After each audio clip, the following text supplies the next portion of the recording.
para aquí. Fernando Burbano, ¿qué se sabe hasta este momento? ¿Qué conoce la Asamblea Nacional en concreto, puntualmente, sobre el tema del uso o mal uso, se presume, del avión presidencial?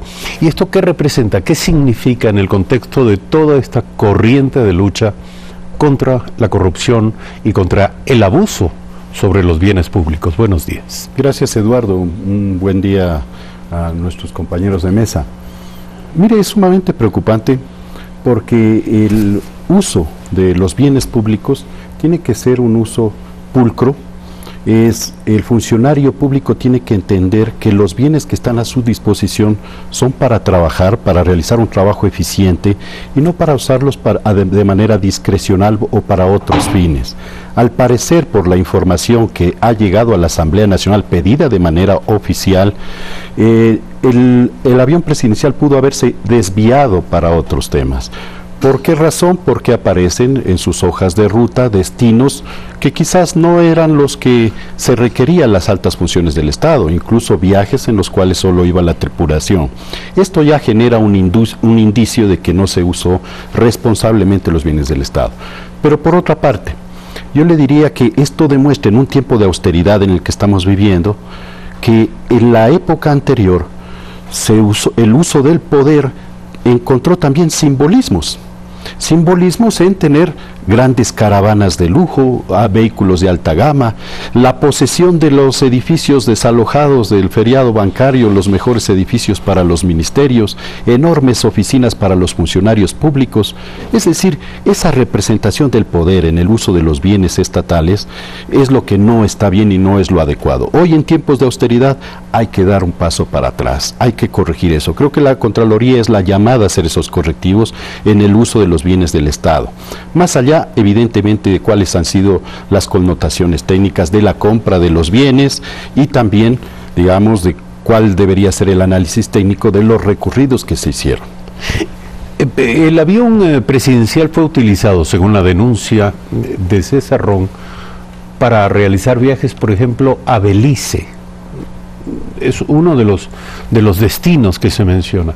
Yo quiero saber, a través de la colaboración y la presencia de Nicolás Larenas, analista en temas aeronáuticos, si siempre es posible determinar la ruta de un determinado, de un vuelo.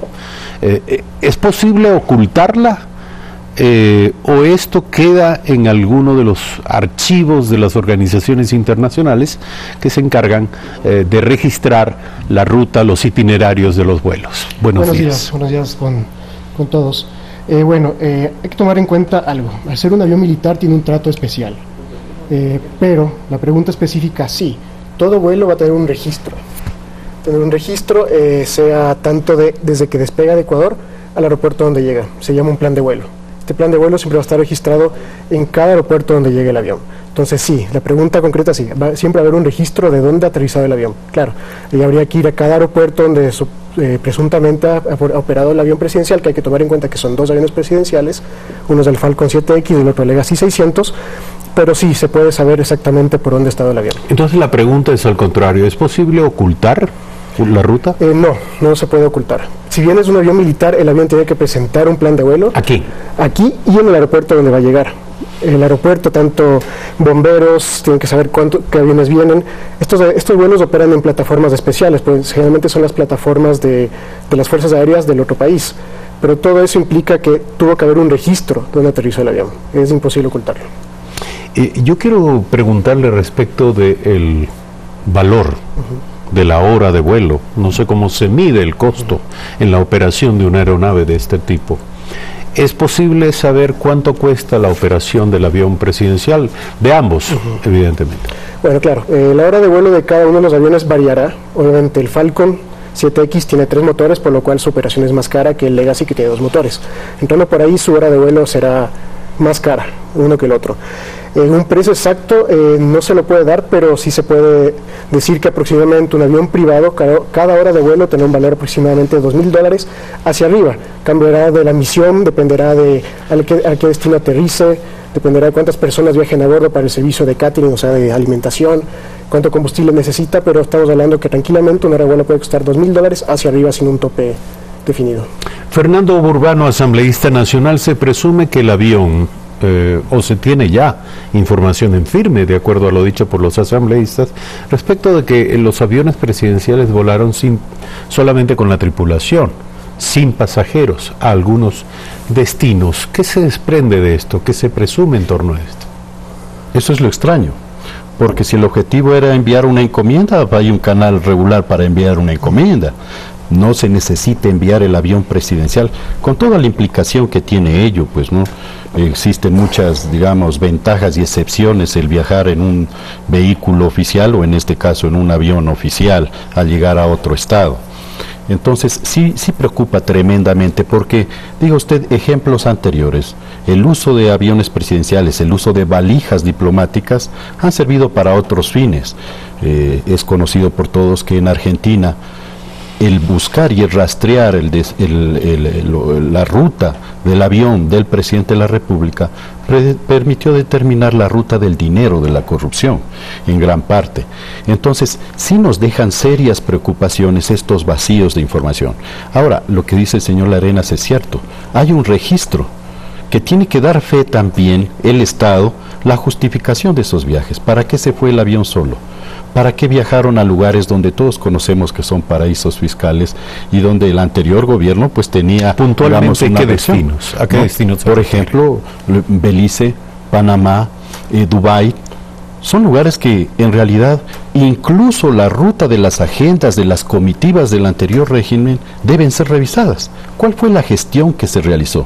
Y en este momento, Eduardo, cabe la propuesta gubernamental del actual presidente en cuanto a un gobierno abierto.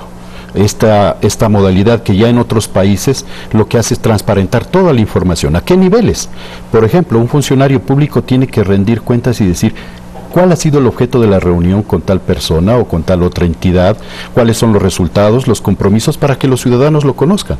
Si nosotros tuviéramos una modalidad de gobierno abierto, sería muy fácil, por ejemplo, determinar cuál fue la agenda cubierta en Kuwait, cuál fue la agenda cubierta en Europa o en cualquier destino. Y eso nos va a permitir también determinar si el avión presidencial cumplió con los objetivos para los cuales fue planificado ese vuelo o ese destino. ¿Propondría usted entonces que, siguiendo la línea de lo que el presidente de la República ha decidido respecto de algunos otros casos que son expectantes para la opinión pública, en este caso nuevamente se levante la reserva, si es que existiera, sobre la información acerca de estas operaciones? No debería existir reserva respecto de estos viajes. No existe motivo alguno. ¿En qué medida, porque no afecta en ningún momento hay el viaje y la seguridad confidencialidad? ¿Hay algún grado de reserva en torno al desplazamiento del avión presidencial? Al menos por razones de seguridad. Sí, un avión presidencial, que bueno, hay que tener claro que es un avión operado por la Fuerza Aérea y que está al servicio de la presidencia. Es una pequeña diferenciación que hay que hacer. Al ser un avión militar, cuando vuela a otro destino, tiene la particularidad que es una extensión de nuestro territorio en el extranjero. Entonces, por ejemplo, ninguna persona ajena al avión puede subir al avión si es que no fue autorizado debidamente. Entonces hay que tener claro que hay una confidencialidad porque son misiones de la Fuerza Aérea. La Fuerza Aérea tiene, por ejemplo, sus temas logísticos, sus temas operativos por seguridad nacional. Entonces no es que la información puede ser tan libremente porque es una operación militar.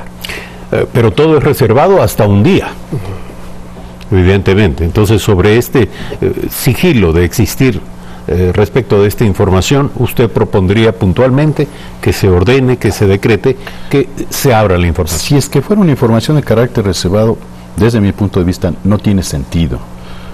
Porque, ¿cuál es el sentido de la reserva? Si el viaje es un viaje oficial, es un viaje público, todo el mundo lo conoce, todo el mundo sabe dónde llega, a qué horas llega, las agendas presidenciales se comparten con todo el mundo, no hay un carácter de reserva. El motivo del viaje no vulnera la seguridad del Estado, más allá de la seguridad presidencial, eso es otra cosa. Pero la agenda, el destino, los propósitos para los cuales fueron, cuántas personas fueron, eso sí, pues, eso deberíamos conocerlo, no es necesario sostener en reserva, a no ser que se lleve en su interior, pues, una valija, artefactos, instrumentos que por temas de seguridad no se quiera conocer, no se quieran dar a conocer, ¿no? Ahora, hay una cadena de responsabilidad institucional en esto. Usted ha mencionado en un par de ocasiones, este es un avión de la Fuerza Aérea Ecuatoriana, operado por la Fuerza Aérea Ecuatoriana, al servicio de la Presidencia de la República. ¿Esto qué representa en términos de responsabilidad y corresponsabilidad? Hay comandantes de la aeronave, hay aerotécnicos, hay un equipo de mantenimiento, de prestación de servicios, aeroportuarios, es decir, hay toda una cadena de personas que están enteradas de lo que usted llama el plan de vuelo. ¿Es así? Sí, justamente los dos aviones presidenciales están a cargo del escuadrón presidencial que se llama. Es un escuadrón específico que se encarga de todo lo que es logística, planificación de los vuelos, planificación internacional de donde aterriza el avión, que haya el servicio de plataforma, servicio de catering.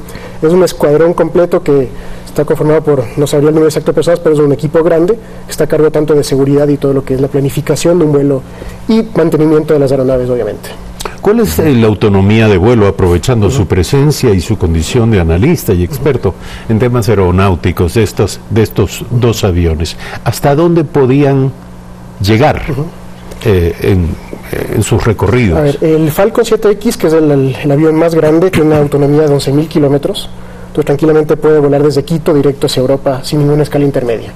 El otro avión, el Legacy 600, tiene una autonomía de 6.000 kilómetros, lo que requeriría, por ejemplo, para volar a Europa, hacer una escala intermedia, por ejemplo, en Brasil, en Recife, y de ahí cruzar lo que se dice vulgarmente, cruzar el charco. Entonces, la autonomía, por ejemplo, del Falcon X permite vuelos de 13, 14 horas sin escalas, sin ningún problema. Ahora, dígame una cosa. Tomemos el caso de Kuwait, de Qatar, que fue uno de los destinos revelados de estos vuelos. ¿Las autoridades de Qatar están en la obligación de saber la razón del desplazamiento? No, yo pensaría, honestamente, no es un tema que sea obligatorio conocer el vuelo. Es decir, no se debe declarar la razón del vuelo. No, la razón no, se declara, se llama manifiesto de vuelo. En el manifiesto de vuelo se pone cuántos pasajeros van, nombre de la tripulación, pilotos y tripulante de cabina, y la carga que se lleva, cuánta carga se lleva. No es necesario nunca, ningún plan de vuelo se especifica motivo. A veces se puede decir que es una visita oficial o simplemente puede ser un vuelo logístico, entonces no tiene que haber el motivo exacto para que el avión aterrice ahí. Entonces eso significa que la razón del vuelo, más allá de lo que se haya revelado o se haya querido ocultar, hoy por hoy está en manos, como información, de la tripulación, de los pilotos, de los comandantes, en fin, del personal técnico cercano a la operación. Correcto. ¿Es correcto? Claro, ellos son los que sabrían de primera mano qué carga se está transportando y cuál es el motivo del viaje. No necesariamente el motivo del viaje, pero sí qué personas están viajando en el avión. Sin mencionar la responsabilidad o corresponsabilidad de las jerarquías y autoridades. Me refiero a... Es elemental, parecería, que un vuelo de la aeronave presidencial, la razón de ser de ese vuelo, de alguna manera debe estar en conocimiento del propio comandante de la Fuerza Aérea Ecuatoriana. ¿Qué dice usted, asambleísta Burbano? Lo que acaba de decir el señor Larenas es fundamental, porque lo que devela es una vulnerabilidad. Evidentemente, si el país de origen no tiene por qué saber cuáles son los motivos del viaje y tiene solo una información básica, protocolaria, ya que también es una aeronave oficial, evidentemente que eso nos deja un vacío, ¿no? Y puede utilizarse esta circunstancia para otros propósitos. Eso es lo que pudiera convertirse en un riesgo, que ante estas circunstancias, de tener el privilegio de no denunciar qué carga se lleva, qué personas van, a qué van, evidentemente lo que sucede es que ahí tiene usted una oportunidad quizás para cometer un delito, y eso sería tremendamente grave. Por eso es importante transparentar, y creo que, y regreso a mi opinión inicial, ahora es deber de la Contraloría fijar y reglamentar el uso de estos bienes públicos, y si fuera necesario, determinarlo en el marco de una ley, de una normativa, para que no sucedan estos excesos, no sucedan estos abusos y quede claramente identificado estas preocupaciones que usted acertadamente ha señalado, para que no existan vacíos de información y no quede duda en la opinión pública y menos en los ciudadanos del uso de sus recursos, porque entendamos que este avión no le pertenece al presidente de la República, le pertenecen a todos los ecuatorianos, y como le pertenecen a los ecuatorianos, ellos le han encargado al presidente su buen uso. Habrá que reglamentar ese uso hacia el futuro, pero también habrá que saber exactamente qué ocurrió. Por supuesto. Con estos bienes. Hoy hay que llegar a la los verdad. Meses y años anteriores. Hoy hay que ¿Hasta dónde llegará la Asamblea en esto? Mire, la Asamblea ya no puede hacer control político en este momento, pero lo que sí se ha tomado esta iniciativa, y creo que ha sido acertada por los proponentes, ha solicitado la información y ha trasladado a la Contraloría para que ella encuentre las responsabilidades y determine el tipo de responsabilidades. Si esas responsabilidades ameritan sanciones administrativas, pues hay el canal, pero si hay responsabilidades penales, por ejemplo un peculado, debería procederse ya judicialmente y judicializarse el caso. Como usted dice, eso evidentemente deviene de la responsabilidad de la Contraloría. Escuchamos hace un instante al Contralor asumiendo un compromiso público respecto del afán de esta entidad de llegar a la verdad y de transparentar todo lo que allí ocurrió.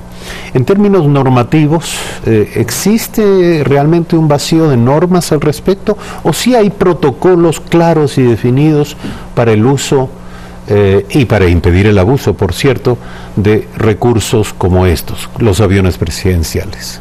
Realmente no existe una normativa. Al ser un avión de la Fuerza Aérea, su operación no es, digamos, regulada. Ahí obviamente siempre va a haber un plan de vuelo, como le digo, que es lo básico para que un avión pueda despegar, pero más allá no hay un mayor control, digamos, de lo que puede hacer un avión de la Fuerza Aérea por obvios motivos. No sé si quiera usted aventurar un criterio respecto de lo siguiente. ¿Realmente la Presidencia de la República del Ecuador necesita 2 aeronaves? ¿Cuál es su visión? ¿Y cuál de ellas debería ser? A ver, para sí, muy personalmente, mi opinión es, no era necesario 2 aviones, primero que nada. Cuando se compró el primero, que fue el Legacy 600, sí debió haber habido un análisis más profundo del real objetivo y uso que se le va a dar el avión. El Legacy 600, ambos aviones son muy buenos, uno es brasileño y el otro francés, muy buenos aviones, por el lado técnico son muy buenos aviones, pero era más conveniente ver un avión que sea de mayor uso, que tenga un objetivo más claro. Por ejemplo, el Falcon 7X, opinión personal, yo habría preferido que se compre solo el Falcon 7X, ya que ese avión puede aterrizar y despegar de las mismas pistas del Legacy 600, pero tiene una mayor autonomía. Por ese lado, viene un mayor costo operativo que sin duda es imposible dejarlo atrás, pero opinión personal habría sido preferible que solo sea uno de los 2 aviones, el Falcon 7X, o un tercer avión que puede haber sido más grande, un avión tipo para capacidad de unos 80 pasajeros, como hace Colombia, donde permite llevar la comitiva cuando son viajes oficiales. El presidente grandes. Tiene un 737-800 ahí en Colombia, en Perú tiene un 737-500, para capacidad de unos 80 pasajeros, configuración VIP, lo que permite que el presidente vaya cómodamente adelante y lo que es comitiva y prensa van atrás. Entonces sí habría sido conveniente hacer un mayor análisis de un avión que se adapte mucho más a las necesidades del tratado presidente. Y comparativamente, ¿cuál es el costo de operación de ambas aeronaves? Y además, entre estas dos y esa alternativa que usted menciona, el 737. Un costo exacto no lo puedo dar porque depende mucho de acuerdos que tenga, por ejemplo, de mantenimiento con el fabricante, pero el Legacy es un avión más económico de todas las opciones que hemos dicho, porque simplemente al ser un avión más pequeño, requiere menos combustible, su mantenimiento solo son 2 motores, mientras que el Falcon X, por el simple hecho de tener 3 motores, su mantenimiento es mayor, ya que consume también más combustible, pero en cambio tiene la gran ventaja que permite vuelos directos a Europa sin escalas intermedias, que eso al final también representa un ahorro para el Estado. Un comentario final, Fernando Urbano. Creo que hoy, en tiempo de austeridad, hay que replantearse el uso de los bienes públicos. Creo que es un buen momento para normar y reglamentar el uso de estos bienes y también para tomarle la palabra al presidente respecto del destino de los aviones presidenciales. ¿Será parte de su tarea legislativa el proponer normas en esta dirección? Yo pienso que hay que revisarlo. Esperaría los criterios de la Contraloría y los resultados de la Contraloría para que la norma quede perfectamente afinada. hacia estas circunstancias y a esta experiencia que estamos viviendo. Finalmente, le diría que si un Estado pequeño como el nuestro da un mensaje excesivo de poder, tiene una nave que transporta al presidente, que transporta a jeques árabes, a hombres poderosos, pues es un Estado que en realidad no necesita financiamiento externo, es un Estado que no necesita cooperación internacional. Entonces, creo que también está en las formas, cómo nos presentamos los ecuatorianos. Creo que tenemos que tener un gobierno austero. Hay presidentes que viajan en aviones comerciales o tienen, como usted dice, aeronaves mucho más funcionales para los propósitos del Estado, y creo que es tiempo de replantear esto. Debemos ir hacia un modelo de austeridad y sobre todo de responsabilidad en el manejo de los bienes públicos. Gracias, señores, por aceptar la invitación esta mañana aquí a Primera Impresión.